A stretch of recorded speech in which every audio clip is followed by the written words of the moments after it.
President Biden is about to visit Palestine and Israel on his trip to the Middle East.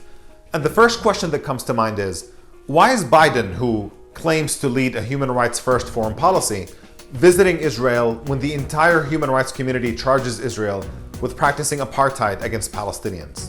Apartheid is an extremely serious crime against humanity.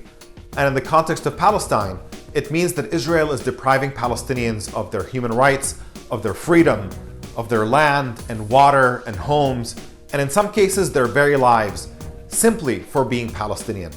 So in what world is it okay to normalize a country that behaves that way in the 21st century by going on a diplomatic visit? And if you look a little closer, the situation gets even more aggravating. If you're watching a lot of mainstream media coverage of Biden's visit to the region, you'll see that there's quite a bit of controversy, and rightly by the way, about Biden's impending visit with the Saudi Crown Prince MBS because of MBS's role in the killing of a Saudi journalist and a Washington Post writer, Jamal Khashoggi, just a few years ago. But somehow, there's hardly a word about his coming meeting with Israeli government officials, despite the Israeli military's killing of a Palestinian-American journalist, Shireen Abu Akleh, not even a couple of months ago. And she was killed by an American-made bullet, which is a tiny part of the massive weaponry and ammunition that the US supplies the Israeli occupation army with every single year, to the tune of nearly $4 billion.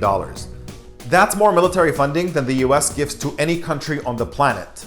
Shamefully, the Biden administration chose to cover for the crime of killing this American journalist, introducing doubt into the overwhelming evidence presented by eyewitnesses and credible media investigations by CNN and the Washington Post and the New York Times, and even by the United Nations, all pointing to the targeted killing of Shireen by the Israeli army.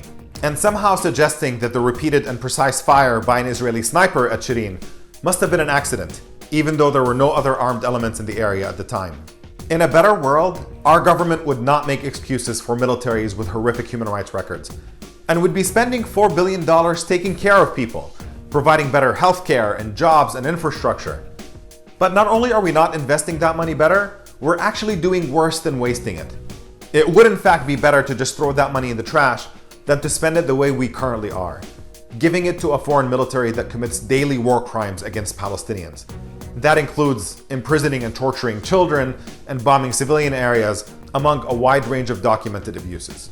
And if all of this weren't enough, the Biden administration isn't just refusing to hold Israel accountable, they actually want to reward Israel for its atrocious behavior by allowing it to join the US visa waiver program.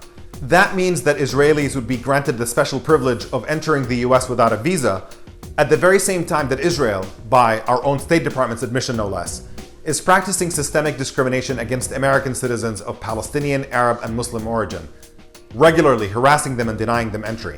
That treatment, by law, precludes Israel from joining the US visa waiver program. But Biden wants to reward them even after they've killed an American journalist and while they are subjecting American citizens to abuse and harassment. This is not a moral or defensible foreign policy. If the Biden administration refuses to hold Israel accountable for its crimes, then it is our job as Americans to hold this administration accountable for disregarding human rights.